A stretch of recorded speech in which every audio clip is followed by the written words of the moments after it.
very warm welcome to my channel Recipes Refashioned. Today we are going to make a flavorful layered fish biryani. Biryani in fact is one delicacy without borders, but this dish has the maximum variations. But essentially a good biryani has the best of aroma, texture and flavor. And today's recipe is loaded with all of these, the essence of natural herbs and spices and clarified butter. While biryani is labeled as a high-calorie rich diet, I definitely have made an attempt to make it nutritious and healthy. Please enjoy this recipe. And for the exact amount of ingredients and method, please check the description box. And all of you who are watching me, please like, share and subscribe my videos. Stay happy, be healthy and be in touch. Thank you very much. These are the fresh ingredients that will go into the fish biryani. We have mint leaves, we have coriander leaves, we have onions, we have tomatoes, green chillies, ginger and garlic. The onions will be cut long and thin. The tomatoes will be chopped in big cubes and the leaves can also be chopped, and garlic, ginger and the green chillies will be minced in the grinder. Today we are going to use our fish or the long whisked catfish for our biryani. See that the slices are slightly thick. Don't make very thin slices for biryani, and you can use any of the boneless fishes that you would like to have. So these are the ingredients that will go into the marination of the fish. Some 2 tablespoons of curd, black pepper powder, chili powder, turmeric powder, some fresh green chilies, ginger and garlic pods. You can use around 2 teaspoons of lemon juice. Make a nice paste of this and add enough salt and just marinate the fish at least for half an hour before it goes for baking. So we are starting the biryani preparation. This is one dish which has maximum variations, and today I'll be demonstrating a very simple, one of the easiest ways to make a very delicious biryani. I have put a flat pan for baking my fish. I don't deep fry them, I'll just bake them. And in a big container I'm boiling some water to make the rice for the biryani. I'm using some long grain biryani rice for the same. I'm spreading my fish pieces there.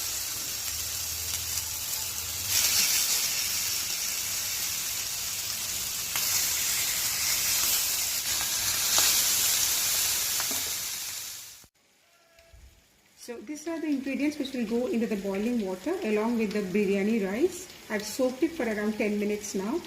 Some allspice leaves, some lemon leaves, some bay leaves and some pods of cardamom and cloves, around 10 grams of it. The water has started boiling and now I'll start adding the soaked rice to it. The fish pieces are nice and brown on one side, and I've turned the sides and let it go for another 5 minutes on the opposite side. So now comes my first tip. All the cut onions are going to go into the pressure cooker and I will just cook them for 1 whistle. Sprinkle little water and just refill it. So the onion goes into the sieve to drain off all the juice, and this will go into the oil now. If I am not using any cold pressed oil for cooking, it's always clarified butter. 250 ml of clarified butter into my cast iron pan. By removing the onion juice, this gets fried in just half the time. Once the onions are slightly brown, in goes the ginger, garlic, chili paste and the herbs. So the onions are halfway through. It will take another 10 minutes, total around 20 minutes for it to become nice and leave all the oil. Meanwhile, you can prepare your fresh leaves and tomatoes. Just chop them nicely and cut the tomatoes in big cubes. So the onions are almost done. So I'm adding the dry spices, a spoon of turmeric, a spoon of jeera and around 2 spoons of coriander powder. I'm not adding too much of chili powder because we have added a lot of green chilies, but just a pinch or maybe half teaspoon of green chili. See the amount of herbs that will go into this biryani. This will be rich in herbs. The flavor will be all from the natural herbs that we use. I have hardly used any dry spices.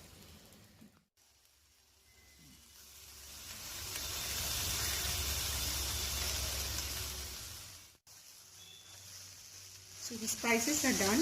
Now 50 grams of cashews and 50 grams of kismis soaked and nicely ground into a smooth paste. Once the spices are nicely done and the oil is released, please add this paste to the mixture.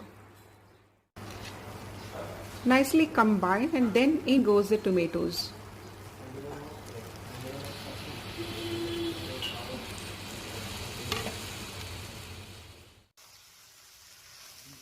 And with the tomatoes goes the onion juice, which we have sieved and stored earlier. So the onion juice goes in now. So now this mix will cook covered for around 10 minutes in medium flame. If you find the mix too thick or too dry, please add half a cup of water here. The tomatoes have been covered and cooked for around 10 minutes and we have a nice gravy ready for the biryani. So you need a very deep vessel or a handi type of pan for making biryani. So that's already in the gas. Your gravy for the biryani is ready. Baked fish is ready. Rice is ready. Now these are the spices that we will give in the beginning at the bottom. Some peppercorns and some jeera. And I have some seeded and kept. 2 spoons of ghee will go into the pan.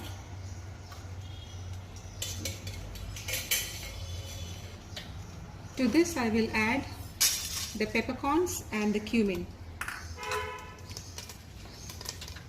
Just give it a nice stir so that it spreads at the bottom of the pan.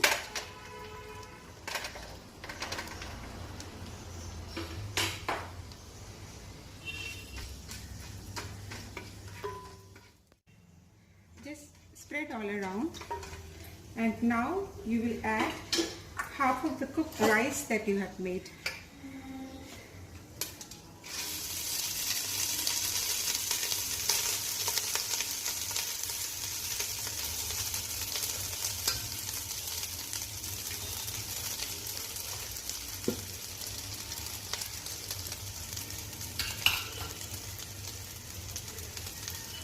Just spread it evenly and spread some gravy. Just spread all around, uniform.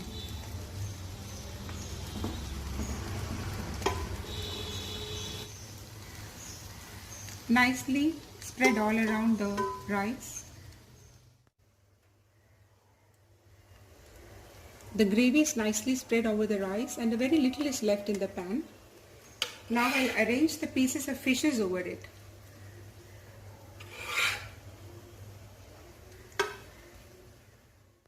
So I've arranged the pieces of fish over it.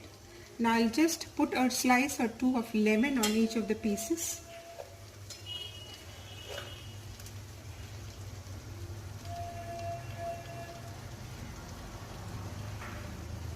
If you don't want to make it, this way, you can avoid lemon, but I love this flavor, the tangy flavor on top of the fish.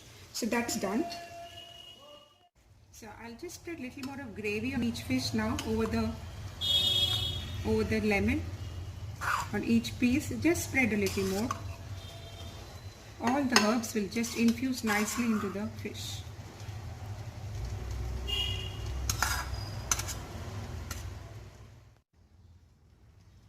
So I've spread a little more gravy on top of each piece of fish, which is full of herbs that will give a nice flavor to the fish pieces. And on top of this, now I'll spread the remaining rice. Take a long ladle and make holes from top to bottom. Don't disrupt the fish pieces, just go in between. Nicely make holes all around. This is for the steam to pass. Wherever you get some obstruction, just leave that area all around. Just make few holes with a long ladle from top to the bottom of the handi. Usually we spread ghee on top, clarified butter, but I am using milk powder, instant milk powder, around 3 tablespoons. I have made into a very creamy milk. This is just to avoid those extra calories. So just for the steam and for the flavor, I have added around 3 tablespoons of instant milk powder mixed in 3 tablespoons of water. Now keep a very heavy lid on top and leave this for around 20 minutes and you will have it nicely steamed, and then your biryani is ready for consumption. If you want, you can add clarified butter. I have avoided all that to reduce the calories, but you may please add if you would like to. So it's been a while since our biryani is on the steam, and see how good the steam is coming. The biryani is done. This is the amount of steam that we need. So I've just given some toppings on it, some fried cashews and onions and kismis. This is not mandatory, but it definitely adds to the flavor. This biryani is very easily digestible and it has the advantage of many herbs and natural spices. It doesn't give any heaviness on the stomach. Please try this and let me know. Thank you very much.